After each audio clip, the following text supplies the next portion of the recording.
नमस्कार, आदाब, सत श्री अकाल, जय भीम, जोहार। मेरा नाम है नवीन कुमार। हमने ऐसे ही नहीं कहा था कि उपराष्ट्रपति जगदीप धनखड़ ने इस्तीफा दिया नहीं है, बुरी तरह बेइज्जत करके उनसे लिया गया है। इस पर तो चर्चा करेंगे, लेकिन समझिए कि राजनीति क्या कमाल की चीज होती है। जिस कांग्रेस को नीचा दिखाने में जगदीप धनखड़ ने कभी कोई कसर नहीं छोड़ी।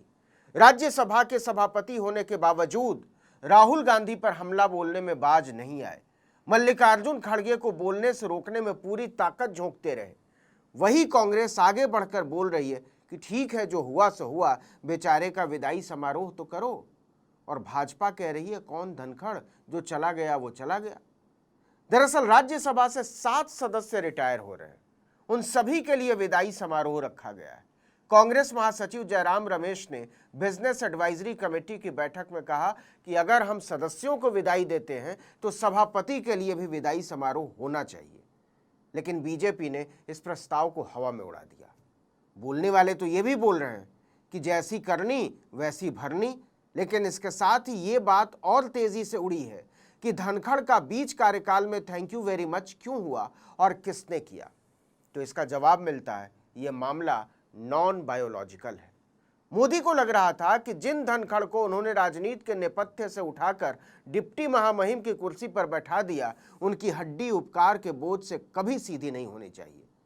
लेकिन बीच बीच में धनखड़ के अंदर का स्वाभिमान फुदकने लगता था। वकालत की डिग्री भी ताने देती थी कि इतना भी क्यों झुके हुए हो कि उठ ही नहीं पाते। इसी में धनखड़ के ग्रह नक्षत्र खराब होने लगे। लेकिन क्या इतने खराब हो गए कि उन्होंने मोदी के 11 साल के अखंड राज का कचरा कर दिया? तो सबसे पहली बात तो यह है कि धनखड़ ने खुद इस्तीफा नहीं दिया है, उनसे लिया गया है। इसे ऐसे समझिए कि धनखड़ के इस्तीफे से पहले मोदी सरकार के 2 ताकतवर मंत्री किरण रिजिजू और जेपी नड्डा ने उनसे संपर्क साधा था।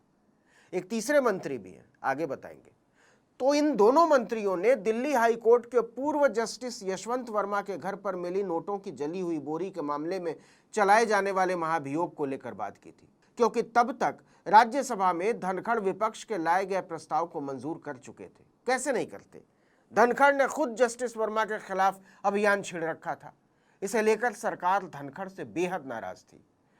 अंग्रेजी अखबार हिंदुस्तान टाइम्स ने सरकार में उच्च पदस्थ सूत्रों के हवाले से एक रिपोर्ट छापी है। इस रिपोर्ट के मुताबिक संसदीय कार्य मंत्री रिजिजू ने राज्यसभा में विपक्ष का प्रस्ताव स्वीकार करने से ऐन पहले धनखड़ से कहा था कि लोकसभा में महाभियोग पर आम सहमति बनाने की प्रक्रिया चल रही है। नेता प्रतिपक्ष राहुल गांधी ने नोटिस पर हस्ताक्षर कर दिए हैं। अखबार ने लोकसभा के एक अधिकारी के हवाले से लिखा है कि सरकार पहले लोकसभा में महाभियोग प्रस्ताव लाना चाहती थी।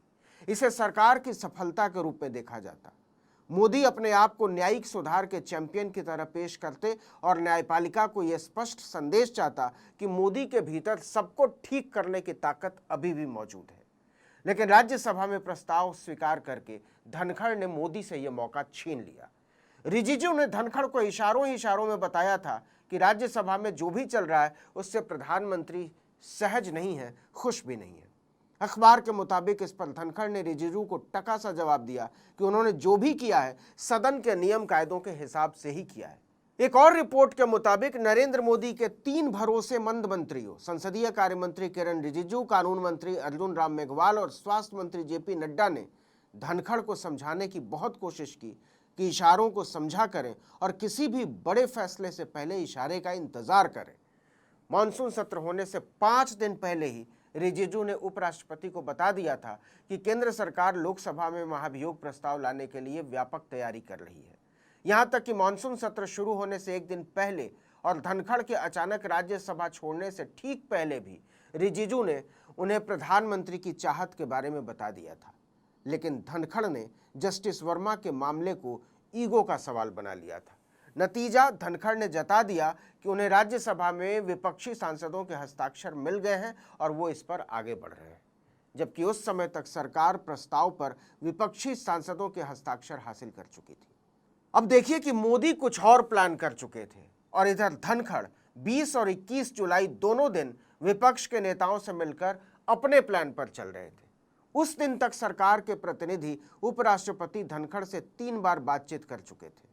सरकार बस इतना चाहती थी कि इस प्रस्ताव में भाजपा के सांसदों को भी शामिल किया जाए क्योंकि एजेंडा आम सहमति से तय हुआ है। लेकिन धनखड़ ने इसे हल्के में लिया। इसका अंजाम ये हुआ कि उनसे साफ कह दिया गया, आप कोई और नौकरी ढूंढ लीजिए। फिर भी धनखड़ को उम्मीद थी कि हालात इतने गंभीर नहीं होंगे। लेकिन 21 जुलाई को जब शाम को बीएससी की बैठक में जेपी नड्डा और रिजिजू दोनों नहीं पहुंचे तो धनखड़ समझ चुके थे कि अब वो चंद पलों के मेहमान हैं। कहा जा रहा है कि सब कुछ एक तय स्क्रिप्ट के तहत हुआ। कुछ लोगों का तो यहाँ तक कहना है कि धनखड़ ने अपना इस्तीफा तक खुद नहीं लिखा है, उनसे बस हस्ताक्षर ले लिए गए। वरना ऐसा कहाँ होता है कि उपराष्ट्रपति इस्तीफे के 24 घंटे के भीतर अपना सामान बांधना शुरू कर दें, उनके दफ्तर को सील कर दिया जाए और उनकी टीम को भंग कर दिया जाए, वो भी तब जबकि धनखड़ पूर्व राष्ट्रपति के तौर पर दिल्ली में एक विशाल सरकारी बंगले के हकदार हैं। शहरी विकास मंत्रालय के सूत्रों के मुताबिक धनखड़ को दिल्ली या फिर वो जहां चाहें वहां टाइप 8 बंगला देने की पेशकश की जाएगी। टाइप 8 बंगले वरिष्ठ केंद्रीय मंत्रियों, राष्ट्रीय दलों के अध्यक्षों और जजों को दिए जाते हैं। अब इंतजार हो रहा है कि धनखड़ कौन सा बंगला स्वीकार करते हैं और उनकी राजनीति का क्या होता है। क्या ही होगा, उन्होंने बिना किसी हर्रे फटकेरी के जमकर जीवन जिया है। कुछ लोग तो ये भी बोल रहे हैं कि जिंदगी हो तो धनखड़ के जैसी, वरना ना हो। लेकिन जिस तरह बेआबरू होकर वो उपराष्ट्रपति निवास से निकले हैं, वो भी अपने आप में इतिहास ही है। अब तक आतंकवादी पकड़े तो नहीं गए, लेकिन हुआ क्या? एक मिनट। लेकिन J&K में कम से कम इंटेलिजेंस, इनकी सिक्योरिटी है, उसके बारे में उनका फेल्योर हुआ, ये उन्होंने ही कहा है। लेफ्टिनेंट गवर्नर ने कहा है इसमें इंटेलिजेंस फेल्योर है, ये एक्सेप्ट उन्होंने ही किया। ये हमारी बात नहीं सर। सीडीएस उपसेना प्रमुख और एक वरिष्ठ डिफेंस अटैची ने कुछ बेहद संवेदनशील खुलासे भी उन्होंने किए, जहां पर नहीं, मैं सुनता हूं उनका। मेरा एक ही मिनट सुनिए। Okay, 1 minute please. Only 1 minute मेरा सुनिए, उसके बाद उनको दीजिए प्लीज सर। इस वीडियो में इतना ही। लेकिन अगर आपने आर्टिकल 19 इंडिया को अब तक सब्सक्राइब नहीं किया तो फौरन कर लीजिए। बेल आइकॉन दबाइए, घंटी जैसी आकृति, लाइक कीजिए और कमेंट करके बताइए हमारा वीडियो आपको कैसा लगा। हमारा ट्विटर हैंडल है article19_India और मेरा ट्विटर हैंडल है नवीन जर्नलिस्ट। नमस्कार।